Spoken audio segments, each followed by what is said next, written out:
Hey guys, Doug with Nomadic Rifleman here. Just wanted to take a quick moment to talk about rifle setups and how to go about figuring out your rifle setup.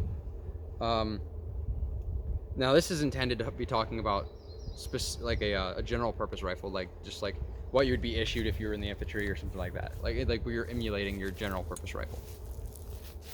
And really, I'm not going to leave a lot of wiggle in this. I think it's pretty specific what you need to do. You need a red dot. You need iron sights if you have room for them. You need a reliable weapon light. You need a sling. You need to find good enough versions of all of those things, purchase them, put them on a rifle, and you need to train. That's the absolute only thing that you need to do to figure out a rifle setup. Because what you're going to do otherwise is you're going to go out and spend a lot of money on stuff you probably don't need, and you're going to have a lot of heartache breaking crappy stuff. I would say as far as optics are concerned, the cheapest I would go is Holosun. Replace the QD mount as soon as you can. But the reality of that is you spend $300 for the Holosun, and then you put a $100 mount, and you're looking at $400. You could have just bought a Trijicon MRO. So I would recommend buying a Trijicon MRO off of LaRue Tactical. Buy one of their combos where it comes with one of their quick detach mounts and the MRO. Mount that on your rifle.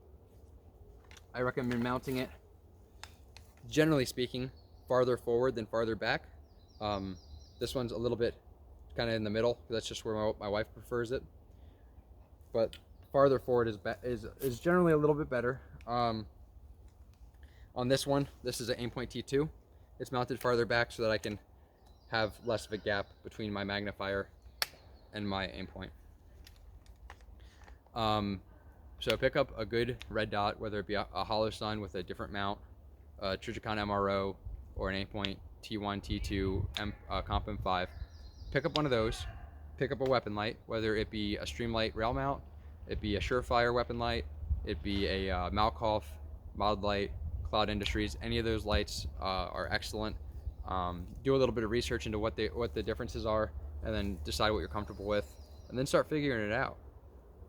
I had a pretty awesome conversation the other night with a gentleman I highly respect in the industry, and we have a slight difference of opinion on weapon lights, for example.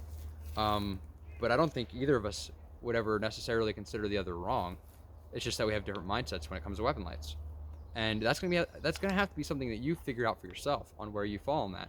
Because the thing that really matters is that you're training, right? Regardless of what mindset you fall in with optics or with weapon lights or with slings, as long as it works for you, man, it really doesn't matter. But if you're not out training, you don't know if it works for you. So don't go on the internet and flex around about stuff that you don't know about, right?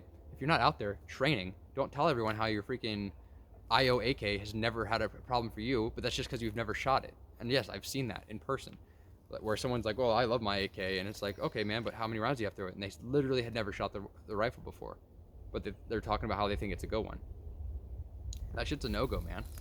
Get out there and train, get out there and practice, start figuring out what works. Buy what has a good reputation for working from people that actually use these types of things. Buy simple, figure it out. Now, this isn't in reference to into specialized purposes, but you shouldn't be messing around with specialized purposes until you've mastered 0 to 100 yards.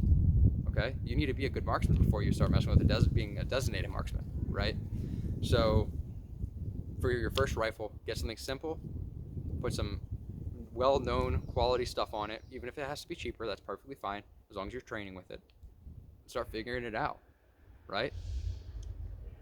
You hear me say at the end of my videos, because everywhere deserves good and capable riflemen. Note that I didn't say everywhere deserves good and capable rifles. They need the rifleman that will employ the rifle effectively. That's what matters at the end of the day. You give a good gunfighter a freaking Walser 10 with no sights or anything. I'm sorry, with iron sights on it, and he has years of training behind him. He's gonna run that gun just fine, right? Stop thinking with your wallet. Think with your brain. Get out there and train. All right, guys. If you found this information helpful, go ahead and consider subscribing, sharing my content so other people can see it. I really appreciate your views.